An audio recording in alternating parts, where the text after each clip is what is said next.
All right, welcome to the Explainer. Today, we're going to break down what really happens after one of the biggest wins in competitive gaming.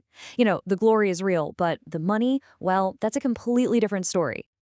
I mean, just imagine winning this at the World Series of Poker, $10 million. Think about it. The lights are blaring, you get that iconic gold bracelet, and you're holding this giant, oversized check. It is the absolute pinnacle of the game. But here's the thing. The number on that check, it's it's a fiction.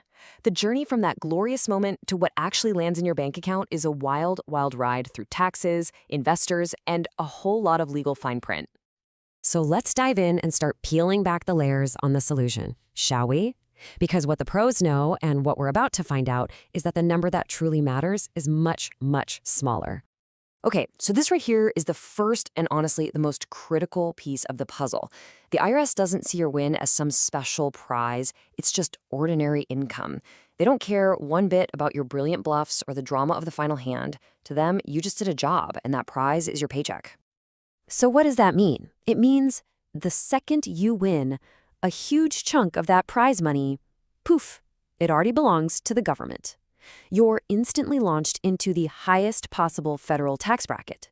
And believe me, that's only the first stop on this journey. Okay, let's talk about the government's share. And trust me, it's a devastating 1-2 punch that takes a massive slice of the pie right off the top. So right out of the gate, before anything else happens, you can expect to lose up to 37% of your prize just to federal taxes. On a $10 million prize, that's $3.7 million. That just vanishes before you can even think about what to do with it. But, and this is where it gets really interesting, that federal tax, that's just the first jab. The real knockout blow, well, that comes from your home state. Where you live can literally be a multi-million-dollar decision. And this chart, wow, it just lays it all out there. Look at this. If you live in California, you're paying another 13.3%. That's over $1.3 million more. But if you're a resident of Nevada or Florida, zero, not a penny in state income tax.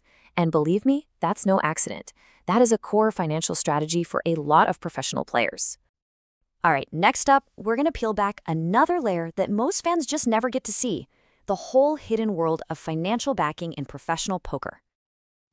Tournament poker has these incredibly high costs and, let's be honest, some brutal swings. So to handle that risk, players often sell off percentages of their potential winnings to investors. It's called selling action, and it means a lot of those players you see at the final table, they might not even own half of their own prize. So let's take a really common scenario. A player wins that $10 million, but they might only be entitled to $4 million of it. The other $6 million, that goes to their backers. And here's the real kicker. This all happens before they've paid a single dollar in tax. And this is where you can get into some serious trouble, what they call the backing trap. See, the IRS might look at the whole $10 million and say, hey, that's your income, which means the player is on the hook for the taxes on the full amount first. They have to pay taxes on money they never even got to keep and then pay their backers from what's left. It's a total potential nightmare. Okay, so let's put all these pieces together. We're going to compare two super realistic scenarios for a $10 million winner, just to see how wild the difference in outcomes can be. And wait, there's one more really important distinction we have to make. Are you a pro or are you an amateur? A professional player can deduct all their business expenses, tournament buy-ins, travel, all that stuff, which lowers their tax bill. An amateur? Nope, they don't get that option. For them, it's all just other income. Okay, check out scenario 1. Our pro lives in high-tax California and sold off 60% of their action. They start with that big $10 million prize. But remember, they're a pro, so they first pay out their backers, that's $6 million gone right there. Then they deduct their other business expenses. What's left is their actual taxable income. The federal and state taxes then take a huge bite out of that number, and when all the dust settles, yeah, their take-home pay shrinks all the way down to about $1 million. Think about that. From $10 million on a giant check to just $1 million in your bank account, that is an incredible 90% drop. Okay, but now let's switch gears. Look at a player from a no-tax state like Nevada who was fully self-funded. Same $10 million prize, same big federal tax bill, but look what's missing. 0 state tax and 0 payout to backers. And the difference is just staggering.